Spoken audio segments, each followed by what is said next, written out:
I'm Casey Quadetti, this is Chat and Dish, and today we're going to combine fresh oranges, little bitty cherry tomatoes, a few other ingredients, and make the most marvelous chutney you're ever going to taste. Perfect on top of fish, chicken, but my all-time favorite is when you use it in combination with guacamole on top of a quesadilla. Let's get started. Let's do a quick cruise by the ingredients. We're going to need a half a cup of extra virgin olive oil, 2 tablespoons balsamic vinegar, 2 boxes of cherry tomatoes, tablespoon of fresh grated ginger, 6 fresh basil leaves, then a half a teaspoon of mustard seed, the juice and zest of 1 lemon. We're going to be using 2 full oranges, a nice big Hungarian pepper or a small jalapeno pepper depending on the heat that you like in your dish, 3 tomatillos, 1 package of green onions, and then about 2 tablespoons. I use parsley. You can certainly use cilantro. My husband won't eat cilantro, thinks it tastes like dirty socks. So it's parsley for us today. People always think of chutney as something that takes a really long time to cook, but let me tell you, the cooking part of this one is super easy. Take your cherry tomatoes, pour them onto a baking sheet, drizzle them with 2 tablespoons of balsamic vinegar. Don't worry, it's not going to go all over at first. Another 2 tablespoons of our extra virgin olive oil. You're going to mix these up well with your hands so that the tomatoes are coated. All you have to do is pop this into a 400-degree preheated oven for 30 minutes. Tomatillos are a staple in Mexican cuisine. They come with this wonderful little papery outside that you need to pull off.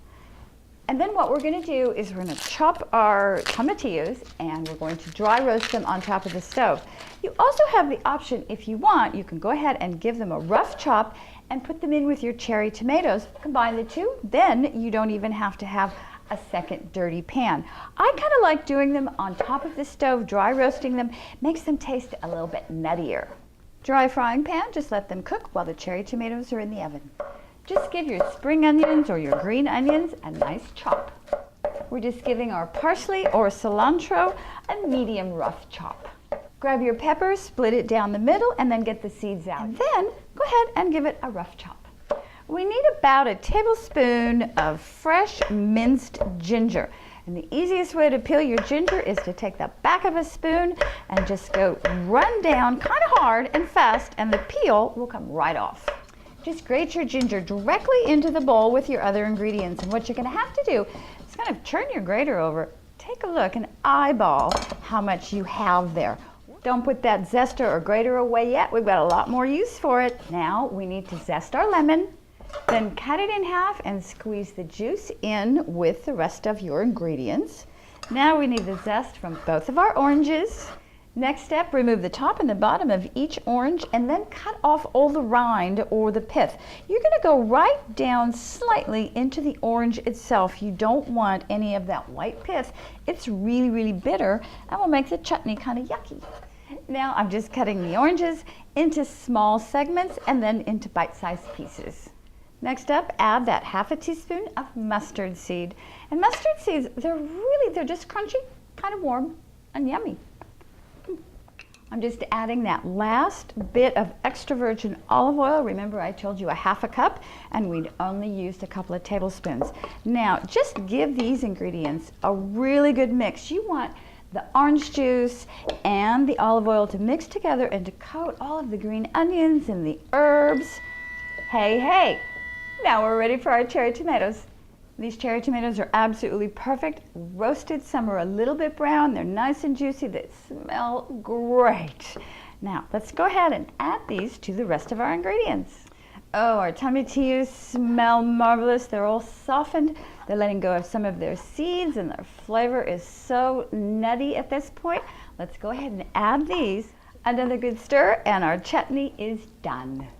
Now, this chutney will keep up to 7 days in the refrigerator, but you know what? We're not going to do that. We're going to start using it right away, and I'm going to make some quesadillas.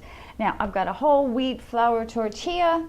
I'm going to spread some fresh spinach in there, some chopped cooked chicken, just right across one side of it. I like to do my quesadillas where I just take one tortilla and then I end up folding it in half. A little bit of really thinly sliced red onion is going to go on there. That's going to give the inside of it a little bit of zip. And now I've got a combination of 4 different Mexican cheeses that I'm going to spread on top. So That's our quesadilla. We're going to fold this in half. We're going to pop it over to the stove. I'll see you over there. All right, what I like to do now is just use a pair of scissors to cut each of these quesadillas into thirds. All right, here's our guacamole, and we're just gonna spread that across the top of our quesadilla. What would a quesadilla be without guacamole, right? Now, we top this with our marvelous chutney, and don't hold back. And lastly, I've taken the basil leaves and I've finely shredded them, or chiffonade. They go on top, and we're ready to taste. Oh, I cannot wait for a nice big bite of this chutney topped quesadilla. Oh, this is fantastic. The tomatillos are so nutty. And the cherry tomatoes roasted with balsamic, you can taste those things individually. And the citrus, the lemon, and the orange. Oh, this is a fiesta of flavors right in my mouth. As always, thank you for visiting and sharing this wonderful chutney topped quesadilla with me. Till next time, I'm gonna miss you. Cheers.